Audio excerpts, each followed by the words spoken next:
మన దేశంలో నోట్లు ప్రింట్ చేయడానికి ఏ పేపర్ అయితే వాడతారో, అదే పేపర్ అదే సంస్థ నుంచి పాకిస్తాన్‌కి ఉంటుంది. పాకిస్తాన్ అదే పేపర్ కొంటుందని తెలిసినప్పుడు వాళ్ళ దగ్గర మనం కొనకూడదు. కానీ కొన్నారు సుదీర్ఘ కాలం పాటు. ఆ తర్వాత ప్రణబ్ ముఖర్జీ నోటీస్‌కొచ్చినప్పుడు అది ఆపేశారు. మళ్ళీ ప్రణబ్ ముఖర్జీని దించేసి ఆర్థిక మంత్రిగా చిదంబరం టేకప్ చేయగానే మళ్ళీ వాళ్ళదే చేసుకొచ్చారు. 'ధురంధర్' సినిమాలో కూడా చూసాం. అంతకుముందు కూడా ఈ చర్చ నడిచింది. అయితే ఇక్కడ తేడా ఏంటంటే నోట్ల రద్దు తర్వాత మన దగ్గర మొత్తం నోట్లొచ్చేసినాయి అంటున్నారు గానీ, అసలైనటువంటి నోట్ల రూపంలో ఉన్నటువంటి దొంగ నోట్లు 1.5% వచ్చినాయి అన్నటువంటిది అప్పట్లో జరిగినటువంటి ప్రచారం. ప్రభుత్వం అయితే దాన్ని ధృవీకరించలేదు. ఎందుకంటే ఆర్థిక వ్యవస్థ అల్లకల్లోలం అయిపోతుంది కాబట్టి.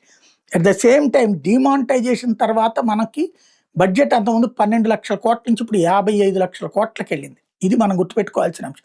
అదే సందర్భంలో 80,00,00,000 మంది భారతీయులకి నెలకి 5 కిలోలు చొప్పున బియ్యం ఉచితంగా ఇస్తోంది కేంద్ర ప్రభుత్వం. రూ. 6,000 రైతులకి ఏడాదికి డబ్బులేయగలుగుతోంది. అట్లాగే మధ్యాహ్న భోజన పథకాన్ని పెంచుకొస్తోంది.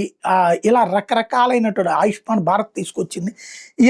ఈ డబ్బుల వల్లనే సాధ్యమైంది. అదే సందర్భంలో అంటే మనం పేదరికం నుంచి మన దేశంలో 40,00,00,000 మంది బయటకొస్తే పాకిస్తాన్‌లో 8,00,00,000 మంది పేదరికంలోకి వెళ్ళిపడ్డారు డిమానిటైజేషన్ తర్వాత.